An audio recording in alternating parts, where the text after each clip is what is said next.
Hoy os quiero hablar de un tema que me hace especial ilusión compartir con vosotros, y es la terapia vitamina.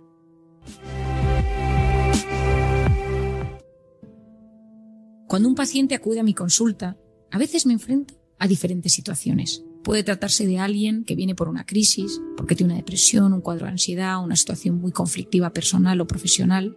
Y en otras ocasiones viene porque a pesar de que las cosas parecen irle bien, se encuentra triste, insatisfecho, no consigue disfrutar o nota que tiene un enorme vacío en su vida. En definitiva, algunos acuden porque las circunstancias son adversas y no pueden gestionarlas, y otros porque a pesar de que las cosas en general les van bien, describen un vacío y una insatisfacción global.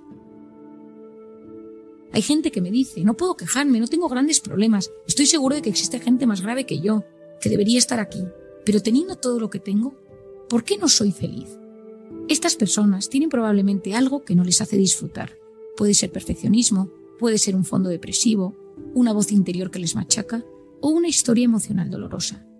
En todos los casos, pedir ayuda es primordial para encontrar una paz relativa y hacer balance entre las circunstancias externas y la forma de ser de cada cual. Aprender a gestionar las emociones es uno de mis pilares en la consulta, porque aprender a gestionar las emociones es una de las claves para disfrutar de la vida. Esa gestión emocional viene de ser capaces de regularse ante los momentos de estrés, de rabia, de tristeza o de frustración. Como hemos visto, el aprendizaje de esa gestión comienza en la infancia y para que se active de forma sana, es necesario que haya existido en los primeros años de vida una figura cuidadora que sepa atender de manera correcta y equilibrada las necesidades y problemas del niño. Nuestros cuidadores, nuestros amigos, nuestros profesores influyeron de manera determinante en quienes somos ahora mismo. Con ellos tuvimos nuestras primeras vivencias y el cerebro se fue adaptando para sobrevivir, resistir y crecer según las circunstancias. Aquí te dejo y te comparto el proceso con el que yo trabajo con mis pacientes. Como oyente que estás inmerso en este audio, estoy segura que hay datos y conceptos que te van a llamar especialmente la atención. Todos traemos un bagaje emocional que nos influye de mejor o peor manera. Voy a ir enumerándote diferentes pasos de mi camino terapéutico con los pacientes, pero no todos requieren atravesar cada fase. Algunos tan solo con entender ciertas nociones ya se sienten aliviados y mejoran. Una de las frases que más me vas a leer y me vas a escuchar. Comprender es aliviar. Entender, acompañar y empatizar con un paciente puede significar un punto de inflexión importante. Emplear de guía el esquema de la personalidad que ahora te explicaré, las nociones de la percepción a la acción que también te contaré a continuación, el mundo apasionante del cortisol, los cimientos emocionales, ayudan a entender la propia vida y por tanto mitigan el daño sufrido, ya que uno va sintiendo que su biografía tiene un contexto, un sentido, una dirección, una causa y una posible cura. Conforme uno va comprendiendo, el terapeuta puede ir introduciendo nuevos conceptos y nociones para ayudarle. Mi primer paso en la terapia vitamina consiste en integrar todas las facetas. Durante la terapia escucho atentamente a la persona que tengo delante y voy encuadrando su sistema de apego, es decir, cómo fue querido, su forma de gestionar sus emociones, su personalidad y cómo responde su mente y su cuerpo a todo esto. A continuación paso a explicarle lo que yo denomino el esquema de la personalidad. Este es uno de los pilares del tratamiento. Ya lo mencioné en el libro cómo hacer que te pasen cosas buenas, pero me parece interesante explicártelo aquí. Te voy a dar un ejemplo. Imagina que viene a mi consulta María. María es una persona tímida, que le da muchas vueltas a las cosas y que es muy sensible. A María le dibujo en un folio una carita con sus 3 formas de ser y luego le pongo una flecha donde pongo: estos son tus factores de estrés. Una persona normal, cualquiera de nosotros, tiene una personalidad de base, pero ante el estrés se modifica. Esa personalidad de base, si una persona es sensible, ante el estrés se convierte en una persona vulnerable. Una persona tímida ante el estrés se bloquea. Y una persona que le da vueltas a las cosas comienza con pensamientos en bucle. Pongamos el caso de María, que sus factores de estrés pueden ser encontrarse con su ex, ver que no llega a fin de mes, tener un problema con la comida porque tiene atracones, o que sea demasiado hipocondríaca y que las enfermedades le hagan sufrir enormemente. Entonces, por tanto, María, que es tan sensible, si algún día se tiene que topar con su ex, existen muchas posibilidades de que se bloquee. Y a continuación, en el esquema de la personalidad dibujo 2 flechas, donde añado síntomas físicos y psicológicos. Todos nosotros, ante los factores de estrés mantenidos, somatizamos a nivel físico. Pueden ser migrañas, problemas en el intestino con gases, una contractura muscular, temblor de párpado. y por otro lado a síntomas psicológicos, irritabilidad, ansiedad, depresión, fallos de concentración. Si yo consigo dibujar eso en un folio, tenemos una manera mucho más sencilla de trabajar, porque María va a ver en esa hoja sus rasgos de personalidad, sus factores de estrés y cómo eso deriva en síntomas físicos y psicológicos. En el caso de María, al explicárselo, ya entiende que lo que siente y lo que percibe físicamente son manifestaciones de su personalidad reaccionando ante factores de estrés. Aprendiendo a desbloquear esos factores y a trabajar sus rasgos de personalidad, se abren un sinfín de posibilidades para la mejoría. ¿Cuánta gente lleva años tomando medicación sin haber analizado en profundidad su personalidad y sus factores de estrés? Por eso, de forma errónea, en ocasiones se dice, lleva toda la vida con depresión. Lo que sucede es que nunca ha trabajado esa forma de ser y ha desactivado lo que lo genera. Un tratamiento enfocado de esta manera aumenta las posibilidades de salir del túnel. A continuación, en terapia, pregunto sobre las expectativas. Es decir, tras escuchar al paciente atentamente y exponerle cómo funcionan su cuerpo y su mente, yo ya suelo tener unas ideas aproximadas de cómo me gustaría orientarle, pero antes busco entenderle. ¿Qué esperas de la terapia? ¿Qué buscas de mí como terapeuta? ¿Cuáles son tus principales preocupaciones? Hay tantas respuestas como personas, hay tantas opciones como historias, y me gusta entender en esa primera sesión hasta dónde creo que voy a poder ayudar como médico. A continuación, en la fase 4, busco tener esa relación sana con el paciente. O al revés, ese paciente que tiene una relación sana con su terapeuta. Para ayudar a alguien, por ejemplo, con un estilo de apego inseguro, una de las primeras premisas es tratar que la relación con el paciente sea consistente. Es decir, que de cierta manera el terapeuta se convierta en un apoyo vitamina, en una figura de confianza para que el paciente sea capaz de mostrar sus heridas y dejarse ayudar.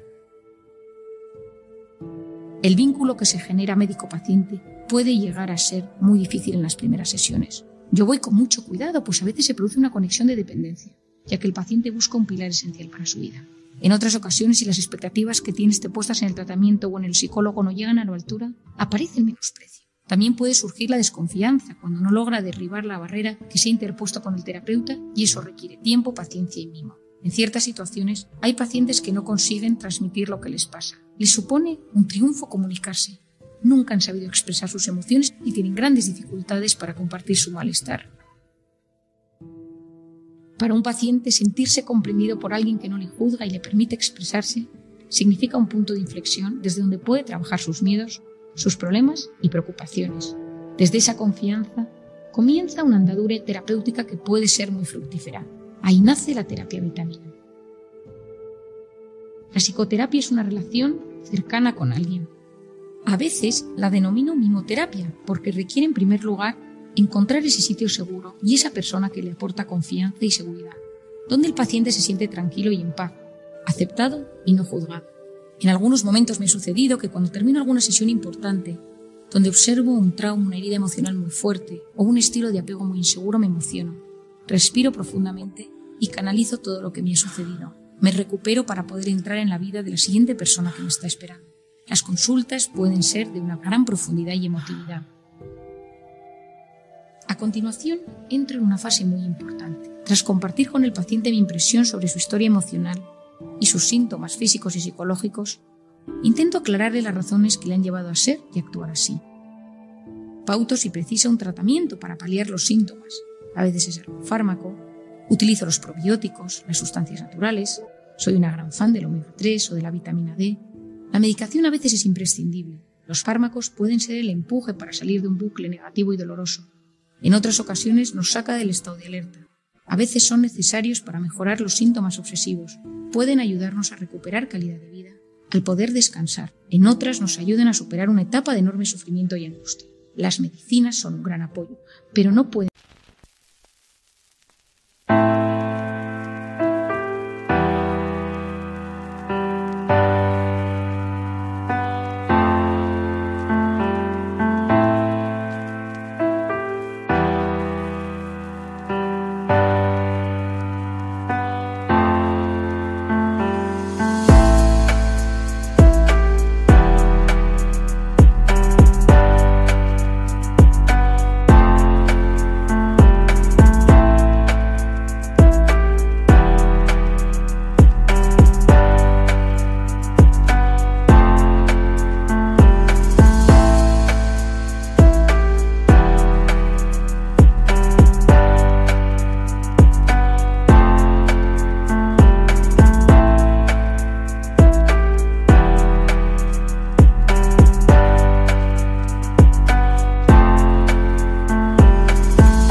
único tratamiento. No debemos depender del fármaco sin emplear otras técnicas complementarias que potencien la salida. Lo importante es que cuando el tratamiento farmacológico empiece a hacer su efecto, se comience a trabajar la psique, las emociones, la conducta y los traumas. Ahí es cuando yo acudo al pasado. Uno es feliz cuando uno acude al pasado y puede volver en paz al presente. Muchos traen heridas en su infancia, heridas dolorosas que siguen influyéndoles en la edad adulta. Existen también los factores de estrés en el presente. Esos factores son múltiples y diferentes para cada individuo. Pueden ser personas que te alteran, personas tóxicas, recuerdos o incluso situaciones que solo con pensar o toparse con ellas activan de forma drástica el sistema de alerta y ponen al paciente en una espiral negativa. Estos factores pueden ser desde encontrarse con la expareja o el jefe o la suegra, subir en ascensor, estar en lugares cerrados o abiertos, presenciar una rabieta en los niños, sentir síntomas físicos en los hipocondríacos, a percibir suciedad en las personas extremadamente obsesivas o el desorden. La lista de factores de estrés es infinita porque no hay dos personas iguales. Desde el primer día identifico cuáles son en concreto para ir desarticulándolos. Yo trabajo especialmente esos factores de estrés de diferentes maneras, pero una muy interesante es EMDR. La técnica del EMDR, acrónimo en inglés de Eye Movement Desensitization and Reprocessing, que es una terapia donde uno va moviendo los ojos del paciente a la vez que le va tocando las manos, logra lo que propongo, gestionando los sufrimientos del pasado, las inquietudes del presente y los miedos del mañana. Yo conocí esta técnica en Camboya a través de un psicólogo francés.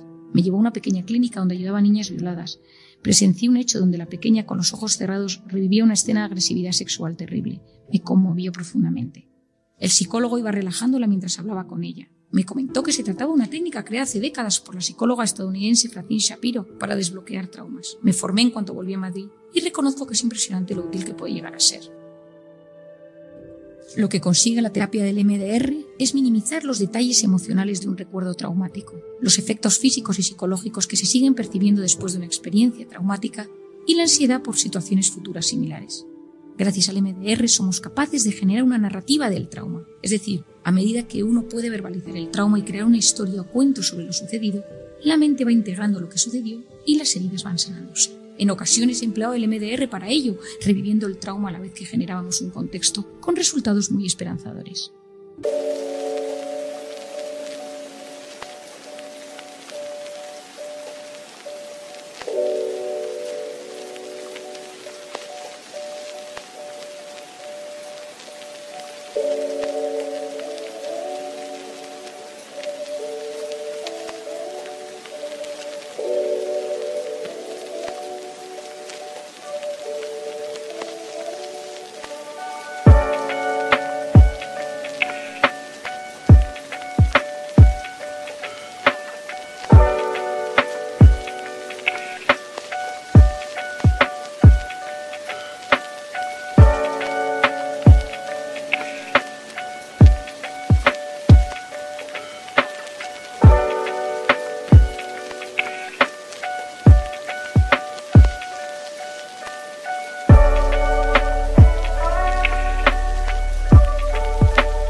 lo tanto, para mí es fundamental en consulta trabajar de 3 maneras: superando las heridas del pasado, entrando en esas heridas emocionales, en esas personas que estuvieron en tu infancia, en esas personas que te influyeron de forma positiva o negativa, en esas heridas de rechazo, donde uno sigue sufriendo a día de hoy, con los factores de estrés del presente, a la vez que uno va mirando cuáles son los miedos del futuro. Para mí en consulta esto es un tema clave: poner el pasado en su sitio, el presente, gestionarlo y conectarlo de la mejor manera posible y mitigar los miedos del futuro. La felicidad consiste en vivir instalado de forma sana y equilibrada en el presente, habiendo superado las heridas del pasado y mirando con ilusión al futuro. Los que viven enganchados en el pasado son los depresivos. Los que viven angustiados por el futuro son los ansiosos. Y aquí tenemos la depresión y la ansiedad, las 2 grandes enfermedades del siglo XXI.